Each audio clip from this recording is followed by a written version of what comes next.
And I remember the very first interview that I had with the producers, they asked me, who do you want to be in this competition? And I was like, sorry, what? And they're like, do you want to be the girl next door? Do you want to be the troublemaker? Do you want to be the this? And I said, I just want to be a dancer. Yeah. And they turned me eventually into who they wanted to be based on how they edited and slanted the show.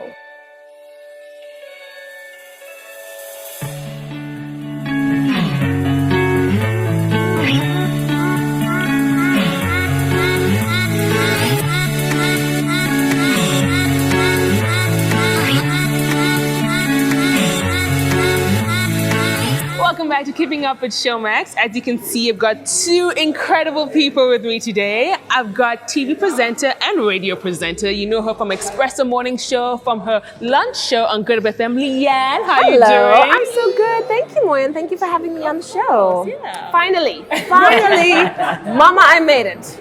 Huh? She's here. We got her. Also, we have publicist Shiraz. I know he's a publicist to a number of people. You do a number of things, and he's so good at it, so we had to have him here. How are you doing? I'm good. I'm good. Thanks for having me. Yeah. I've been watching it for a while and I'm like, I wonder if one day I'll be like good enough to be on the show. And here we are. I don't believe it's like an achievement, guys. I'm writing, Mama. I'm here. Look at me. Look at me now. Thanks for having us. All right.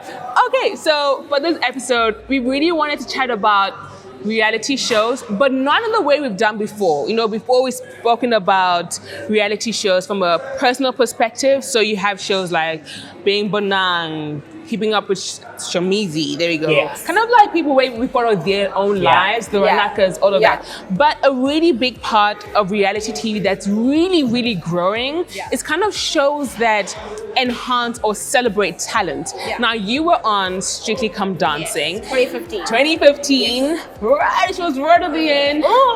So close. And killed it. Oh my gosh, I remember. Literally killed it. When you think about it, people are still breaking sweats in like some of those moves. I'm like, girl, did you do that? Wow, shout out to Johannes Kharebe, by the way. Yes. That man pushed and pushed and pushed, and he's amazing. You can catch him on Strictly Come Dancing, UK version, 2019. Yeah, he is coming. He's coming. So I wanted to chat about that because we see shows like Survivor, we see shows like The Voice, even Dancing with the Stars. I believe there's one in SA now. There's just so many shows that are really kind of celebrating or showcasing talent in one way or another. Survivor is its own kind of talent. I could never do Survivor in my life. Why? I don't understand. It's a lot, hey? It's a lot. Didn't you audition for that show? I did. I auditioned twice, and the second time I actually made it to the top 50. But like, I feel like I grew up in Survivor in any case. Like growing up in the, you know, the ghetto, that was Survivor. So I'm like, why do I want to go back to my childhood? I just can't, guys. I can't with not showering for so long. I could see her doing a weirdly tough. I think maybe because she's just so, you just go for it and you go all in, which I love. Very determined individual. Yeah, exactly. So I think that once I see you like on Survivor, I'll be like, oh, I'm rooting for Leanne. Because when Leanne sets her goals, she's going to reach it. Funny enough, in my audition for Survivor, the very first one that I went to, they created a makeshift tribal council. So they gave us a whole set of challenges because they wanted to see personalities emerge. And they wanted to see, I don't know if I'm giving away the audition process for Survivor right now, but anyway, hey, whatever. And naturally you jump in and you're doing things, and then it comes to tribal council, audition tribal council. And everybody voted me out. Everybody voted me out. Because they realized you were the Because they're like, comments were, she's pushy, she's bossy, she thinks this is Temptation Island, why is she dressed like that? What they didn't know is them voting me out was them actually voting me in. Because it made the producers go, ooh, she's someone to watch. So remember, don't be so quick to vote people out. You'll be voting them straight back in. I love it. But you know what? I think I love how you said, I don't know if I'm giving away too much, because there is a process to like getting into these shows. People feel like they're just gonna, granted you do, stand in queues and lines and whatever, but there is an internal process that happens, right? Where the producers do kind of know what they need to make it a TV show. It still needs to be a TV show in the end. And sometimes that means also putting or characterizing you in a particular role that might not be you. So now, because on the other side of reality shows, sometimes the actual personality, if you're following your life or what, they're following your life and you're probably like an executive producer to it. So you have a say of how you are portrayed. Yeah. But in all of these shows, it's really how the producer chooses to document you. Yeah. So All scripted. from a PR point of view, from a publicist point of view, what should somebody think about diving into a show like that where you could really be characterized in any way, whether you are that or not? I think that the first thing that you need, the first thing that you need to realize is that after the show, your reality is still what it was before the show, but now there's a whole lot more spotlight on you. And also, you may have sacrificed and given up on a lot of stuff prior to joining the show. And you need to plan ahead for that because you can't just go back to a 9 to 5. I mean, I know that the people that were on the last season of Survivor South Africa, and she was a radio presenter, and it took her 3 months to get another job in radio, but also financially she had taken a 2-month salary cut and came back broke, and really thought that and had been motivated in the point to where she thought she was going to win, and she didn't. And up until today, she's still picking up the pieces. So I would say the first thing you need to do is you need a plan of action. So when they tell you, right, you're going to be a part of the show, right then and there, you need to be like, cool. So when I come out, how am I going to leverage this platform that I've been given? Yes. These new followers, this audience that I can now speak to. Am I going to speak to them about who I am in my career? Am I going to speak to them from a motivational point of view? Or am I going to use it to run some sort of business platform where, you know what I mean? I take back like years ago, someone told me like the more followers or the likes or the people that like you on Facebook can eventually become an audience that you sell a product to. I now believe that. You know what I mean? Because people that you would never have befriended before now are like, oh, he does this, oh, I must contact him. You never know. So it could be twofold. It could either be a downfall for something that you're doing, or you could see it as an opportunity to really speak to a whole new audience. That is so true because another show kind of like that, The Bachelor. Yes. Now, we don't see, well, granted, Girl, The let's Bachelor. not go there. The Bachelor SA had its first season, but internationally, you see how people truly capitalize on being on that show. I mean, by the time reality shows, it becomes a spin-off from that. Yes. They become famous and it becomes a business, and then the next thing you know, the channel's giving them their own show. But it's because they have a story to tell and it's captivating TV, you know what I mean? Yeah. And for me, getting off Strictly Come Dancing, what was kind of the reality afterwards? Because you kind of are in this bubble, right? Because I believe you do work and still on the competition. Doing that both at the same time can be intense. And then right at the end, what happens? The one thing that I learned when the competition was done, and I think why it was so hurtful for me, is I should have remembered a fundamental truth when it comes to reality TV, is there's nothing real about reality TV. I entered a dancing competition because I love dancing. I feel like I missed out on an opportunity to become a professional dancer because I discovered fried chicken way too young. And also my mother didn't have the money because it's an expensive sport. It is. And so for the first time in my life, I'd watched the show for 7 seasons and I was obsessed with it, and here I get a chance to be on it. And I jumped in because I wanted to be the best. I wanted to respect the art and the sport because dancers are some of the hardest working sportsmen in the world. So for me, I wanted to do the best that I could. And when I learned at the end what it was all about, that there is a script. And I remember the very first interview that I had with the producers, they asked me, who do you want to be in this competition? And I was like, sorry, what? And they're like, do you want to be the girl next door? Do you want to be the troublemaker? Do you want to be the this? And I said, I just want to be a dancer. Yeah. And they turned me eventually into who they wanted to be based on how they edited and slanted the show. And that to me was, there was one of the dancers that shared a truth with us and said, you needed to know what you want to get out of this when you walk in here. And he knew. He knew I wanted TV time, I wanted to sell my shows, I wanted to do this, I wanted to do that. Poor me, I was duped. I just want to be a dancer, you know? So he had it right. He knew I'm coming in with this. I'm not going to win, but at least I'm going to make sure that I'm recognized to such an extent that I can create a springboard from which to launch my career. That's what it is. It's not real. Yeah. And you're wasting your time if you think you're going in there with a good heart and good intentions and you just want to play the game.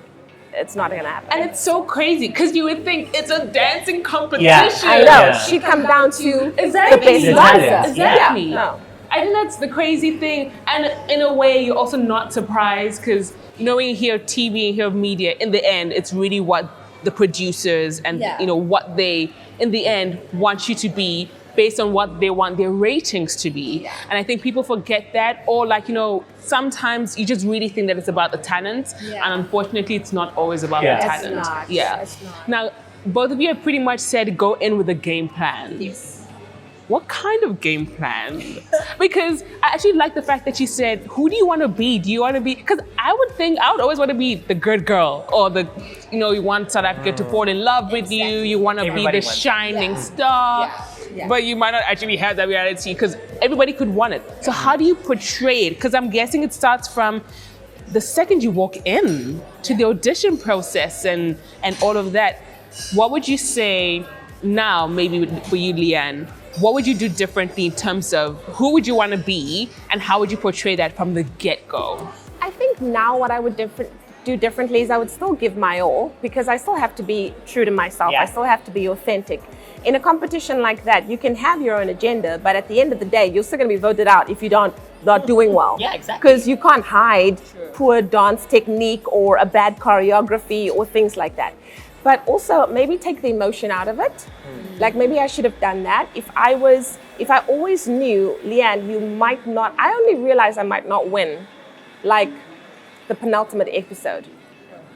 The final day of the show, I knew at 10 o'clock that morning, I knew I wasn't winning. Wow. And the show's aired at like 7 o'clock at night. I just knew. Series of things that happened and I was like, I'm not gonna win this. So maybe just go in less emotionally attached, and it's hard because it's blood, it's sweat, it's tears, it's training. You care about what you're doing, you're giving it your all.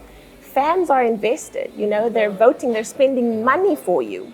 But I don't know, it's such a double-edged sword, because what you do when you genuinely want to do well, and life teaches us, if you give something your all and you work really hard and you do your best, life will reward you. Yeah. Unfortunately, not when it comes to reality TV.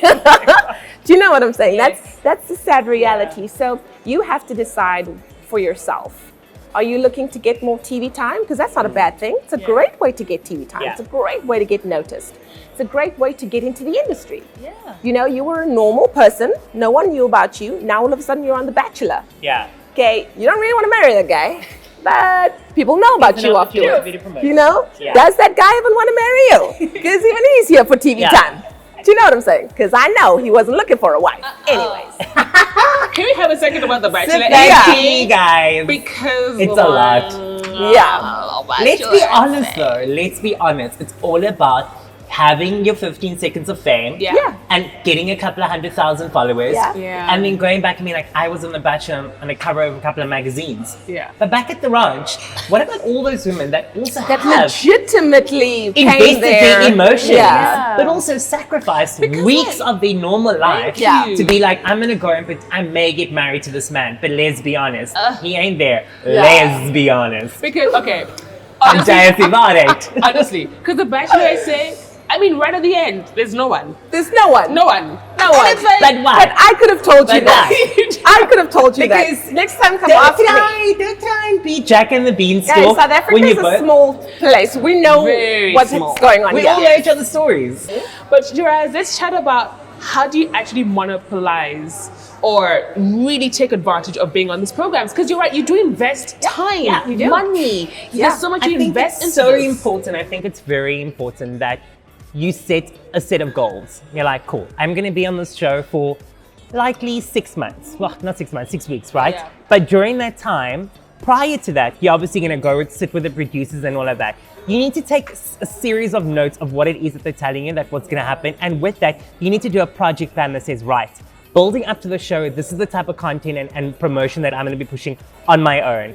Whilst I'm on the show, because it's all pre-recorded like weeks, months in advance, and whilst it's airing, you're not supposed to be posting any of your personal stuff. So you need to also kind of find a way to fit your personal message in there with like, oh, that day that I was crying on the island and feeling sorry for myself because I got voted off. I need to come back and then be like, but I'm strong and I'm coming back. And then that is how you do it. You need to have a plan of action that speaks to what it is that you really want your audience to hear, but at the same time, kind of tells the message of the broadcast at the same time. Yes. It's kind of twofold, but the only way you can do that is to really take note of what they're telling you. Yeah. I mean, also for yourself to be like, you know what, I want to tell them about my cooking classes. You know what I mean? So when you're posting that moment where you're sharing about being really hungry, but you're so glad that when you got home, you were able to make this recipe.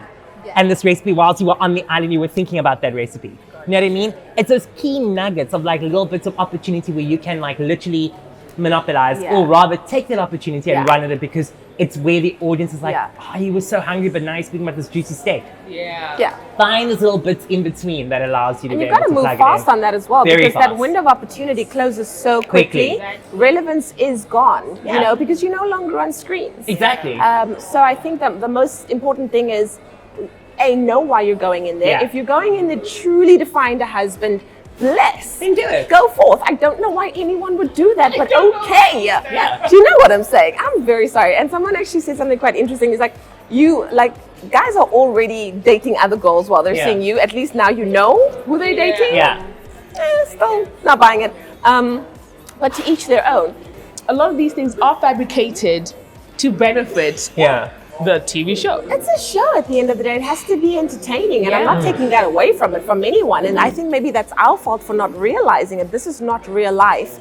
So a show has to tick boxes. Yeah. It's got to be entertaining. There's got to be drama. There's got to be intrigue. You've got to come back every week. If it was all just about people loving each other, you know what I'm saying? And I think that's what they didn't want with us, because genuinely everybody loved one another. And then you have to try to create strife within and, you know, spread stories and so-and-so's talking about you, and then all of a sudden you're second guessing, like, that kind of thing. When maybe that's not the case. Get into it. That is why it's so important to find where your skill lies and tap into that first. You know what I mean? And then craft that in a way that you know that is where your bank of money is going to come from. And we're going to wrap things up right there. Guys, I actually had a blast with this conversation. Thank you. That was a lot of fun. I think you guys think it's really important. opened up It's and very shared a lot. important, yeah. I think more than anything, do your research. I think Very do your important. research and listen to conversations like these. You know, follow and ask people who've done this before. And Leanne, thank you so much for opening up about that. Shiraz as well, because I feel like people can hopefully now go into these things a little bit more knowledgeable. Which Everything has an expiry date. Remember that, right? Yeah. And knowledge is power. Always. Boom. thank you guys. Thank you. If you want to check them out, Leanne, you can check her on her lunch show on Good Up FM. Exactly. 12 to 3 o'clock, lunch with Leanne. Every day, come and hang out. He's sometimes low. Yeah, on a Friday. Yeah. But I'll put all their social media details in the description bar below. So go check them out, go give them a follow. Until next time, bye guys. Bye.